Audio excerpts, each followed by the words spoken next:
그래서 감정형 친구들은 처음부터 그게 잘못됐다, 너 그렇게 생각하지 마. 이렇게 해서는 사실은 공감받지 못한다고 생각하기 때문에 좀 좌절되는 경우가 많거든요. 그래서 그럴 수 있겠다 하면서 조금 더 다른 감정, 긍정적인 감정을 할 수 있는 것들을 많이 만들어주는 게 사실은 중요한 편인 것 같아요.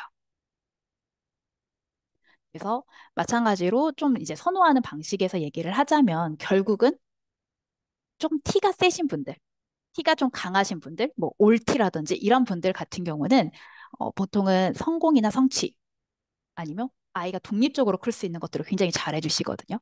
저도 티가 굉장히 강한 편인데 저도 아이가 있어요. 근데 제가 생각해보면 아이한테 가끔 그렇게 할 때가 되게 많더라고요. 뭔가 아이가 잘못했을 때가 있잖아요. 그러면 저도 모르게 앉혀놓고 네가 뭘 잘못했는지 얘기해봐. 그러면 이제 막 7살, 8살짜리가 뭘 알겠다고 하겠어요. 막 우는 거죠. 이제 F형이거든요. 아이는 막 우는 거예요. 울지 말고 똑바로 얘기해봐. 이제 이렇게 하는 거예요. 저도 모르게. 그럼 애가 뭐 어떻게든 막 이유를 막 만들어서 저한테 얘기를 해요. 안 그러면 안 보내주니까. 그럼 이유를 말해주고 난 보내줘야 되는데 저도 모르게 그래서 다음엔 어떻게 할 거야? 라는 질문을 또 하게 되더라고요. 해결책을 얘기해봐라. 이제 이런 얘기인 거죠. 그래서 이런 식으로 조금 하는 것들이 좀 강할 수 있어요. 그래서 약간은 아이가 너무 달라붙거나 보채거나 아니면 너무 이제 막 이런 것들을 막 무시하고 계속 감정적인 것만 하거나 이랬을 땐 좀 받아들이기 힘들 수도 있고요. 좀 스스로에게도 좀 엄한 스타일이다 보니까 그냥 무조건 있는 그 자체로 받아주라는 말 자체가 사실은 힘들 때도 있거든요. 이 사람들한테는. 그래서 있는 그 자체라고 하는 거를 받아들이라고 하는 건 좀 어렵고 사실은 좀 더 본인이 생각했을 때 이런 부분들 어떤 기준의 유동성을 좀 갖고 있을 수 있도록 하는 게 중요한 것 같아요. 그리고 F형 같은 경우는 어쨌든 교류가 좀 많이 필요하거든요. 그리고 본인이 표현하는 것도 좋아하지만 아이가 표현하는 것도 사실은 되게 중요해요. 그래서 그런 걸 많이 어필하는 편이기도 하고요. 근데 이제 반대일 경우에 이제 이걸 너무 이걸 좀 무시하거나 이런 성향을 하지 않거나 표현해주지 않았을 때 좀 많이 힘들어 하고요. 아이가 겪는 감정 자체도 사실은 되게 많이 느끼거든요. 아이의 아픔이 더 크게 느껴질 때도 있고, 감정이 문제랑 분리되지 않는 경우가 굉장히 많아요. 그래서 뭐, 앞에서 말씀드렸지만 이게 옳고 그름은 아니라서 분리하세요 라고 얘기할 수 있는 건 아니고. 그래서 이제 이런 경우는 이런 사람들, 감정이라고 하는 거 좀 들어주고 풀어줄 수 있는 시간을 주는 것들이 많이 필요하긴 합니다. 그래서 보통 T하고 F는 딱 요거를 많이 잡아주면 사실은 아이들이 굉장히 많이 달라지긴 하거든요. 학업적에서는. 뭐냐면 오답에 대한 부분이 좀 잡아줄 때 포인트가 달라요. 저희 사실은 공부할 때 틀린 문제 꼭 다시 풀어보잖아요. 오답 문제 다시 써봐, 오답 노트 해봐 이런 얘기 진짜 많이 하거든요. 근데 어, T 유형 같은 경우는 오답을 할 때는 구조화된 노트를 줄 때가 사실은 좀 편한 경우가 좀 많아요, 본인들이. 근데 그 구조화된 부분 중에 가장 중요한 거는 이 부분에 어떤 개념이 들어갔고 어떤 원리로 들어갔고 어떤 논리로 다시 풀어낼 것이냐를 스스로 구조화시킬 수 있으면 여기는 오답을 잡아낼 수 있어요. 근데 F유형은 여기서부터 바로 갈 수가 없어요. F유형 좀 센 친구들 같은 경우는. 왜냐면 보통은 틀린 이유를 물어보면 일단 너무 슬플 때가 많거든요. 틀려서 슬퍼요. 그래서 틀려서 슬프다 보니까 틀린 이유 자체를 못 잡는 경우가 많아서 무조건 F유형 같은 경우는 오답이 왜 이게 오답이 나왔는지를 먼저 그거부터 잡는 것부터 본인이 언어로 자꾸 풀어내는 연습을 많이 시켜요. 그래서 그냥 틀렸어요라는 말에서 그냥이 아니라 아, 어떤 실수구나 혹은 뭘 몰랐구나. 그래서 그 다음을 어떻게 할 것이냐 이런 것들을 좀 보완을 해주는 게 좀 필요하긴 합니다. 어, 갑자기 원장님 화면에서 너무 강아지가 너무 귀엽게 있어가지고 저도 모르게 흐뭇하게 웃었네요. 마지막에 하나만 더 요약 얘기해 보도록 하겠습니다.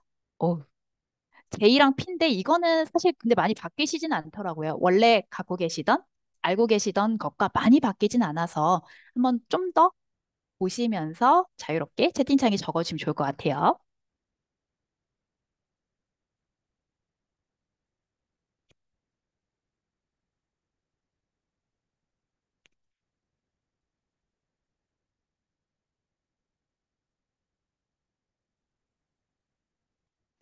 근데 약간 학생들은 P가 되고 싶다는 얘기를, 그러니까 P인 게 좀 좋다라는 인식이 좀 많긴 하더라고요.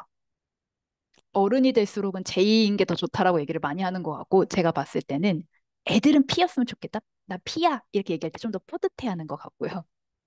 20대부터는 제이인 게 훨씬 더 뿌듯한 포인트가 좀 다르더라고요. 나이대별로. 어우, 네. 오호. 아, ENFP시군요. 미경 강사님. 음. 오.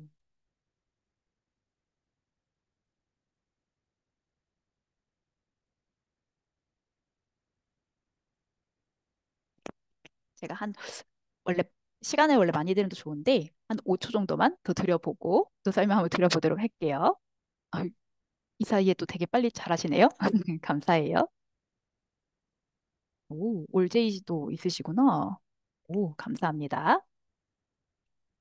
일단 제이 같은 경우는 굉장히 계획형이라고도 하고 뭐 판단형이라고도 많이 하는데 계획형이 좀 더 익숙한 말일 것 같아요.